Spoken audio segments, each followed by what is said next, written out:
Sheikh chilli की अम्मी और उसकी पत्नी फौजिया दोनों 1 महीने के लिए कहीं जा रही थी, परंतु दोनों को ही शेख चिल्ली को घर में अकेले छोड़कर जाने की बात अकरा रही थी। पिछली बार जब हमने तुम्हें सिर्फ 1 दिन के लिए अकेला छोड़ा था तो तुमने घर को जलाकर राख कर दिया था, फौजिया ने कहा। अगर हम तुम्हें पूरे महीने के लिए अकेले छोड़ गए तो फिर तो अल्लाह ही मालिक है। बेगम, तुम बिना किसी बात की फिक्र करती हो, शेख ने उसकी हिम्मत बांधने के लिए कहा।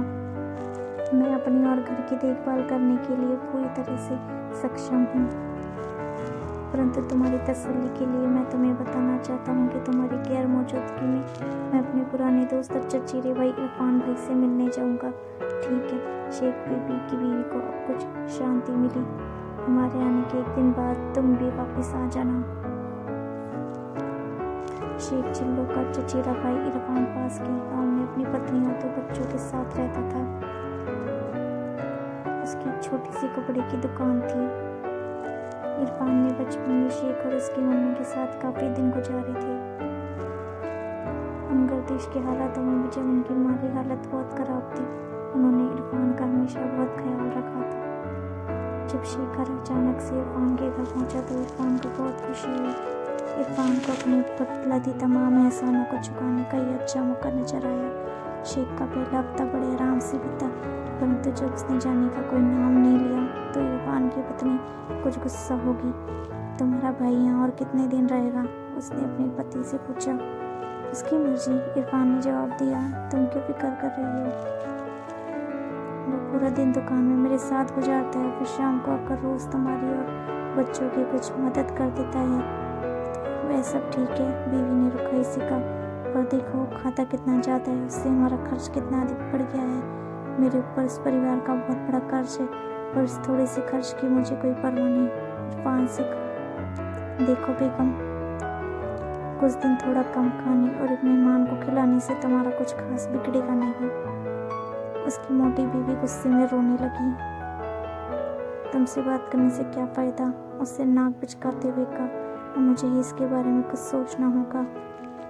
कुछ दिनों के बाद एक दिन इरफान जब शेख के साथ घर वापस लौटे तो उन्होंने देखा कि उनकी बीवी और बच्चे किसी यात्रा के लिए तैयार थे। भाईजान, इरफान की बीवी ने शेख से कहा, मुझे अभी अभी अपने पिता के सख्त बीमार होने की खबर मिली है, इसलिए मैं आज रात को ही वहाँ जाना होगा।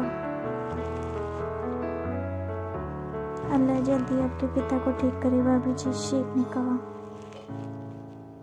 आप लोग घर की कोई चिंता न करें, आपके वापस आने तक मैं घर की हिफाजत करूंगा।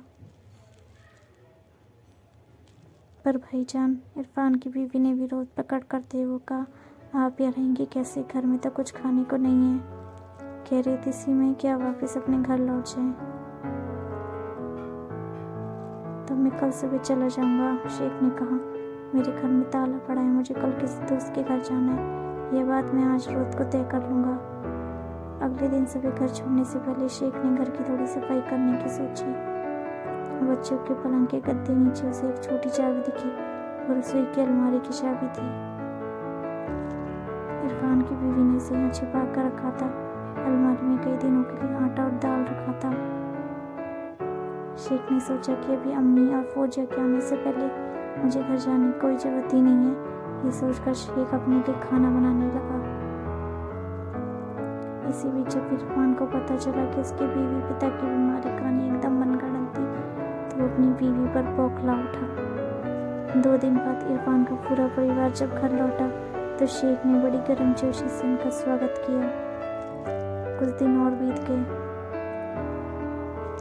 शेख ने अभी भी जाने का कोई नाम नहीं लिया। इरफान की बीवी का लगातार पारा चढ़ रहा था। एक शाम को पलंग पर जा पड़ी और जोर जोर से कराने लगी। हाय, उसने अपने पति से कराते हुए कहा, यह दर्द तो मुझे लेकर ही मरेगा। यह बिल्कुल उसी तरह का दर्द है जो भाईजान की अम्मी को होता था। उनसे कहो वो इसी हकीम के पास जाए जिन्होंने उनकी अम्मी को ठीक किया था और मेरे लिए भी इस मर्ज की दवा लेकर आए। हाँ, उन्हें दवाई लेकर यहाँ आने की जरूरत नहीं है, हम किसी को भेज कर दवा मंगा लेंगे। कृपा करके भाईजान से जल्दी जाने को कहो। भाभी जी, मैं सुबह होते ही यहाँ से चला जाऊँगा, शेख ने उन्हें दिलासा देते हुए कहा। रात के अंधेरे में अपना रास्ता भूल सकता हूँ। इंशाअल्लाह आपकी तबीयत जल्दी ही दुरुस्त हो जाएगी। इरफान की बीवी सारी रात कराती रही। उसकी कराहटों को सुनकर शेख को एक बुरा सपना आया। सपने में उसे लगा जैसे कि खूंखार शेर उसका पीछा कर रहा है। शेर से पीछा छुड़ाने के प्रयास में शेर पलंग से नीचे गिर पड़ा और लुढ़क कर उसके नीचे चला गया। उसके बाद बुरा सपना खत्म हुआ और शेर गहरी नींद में सो गया। अगली सुबह इरफान को शेर का पलंग का नजर आया।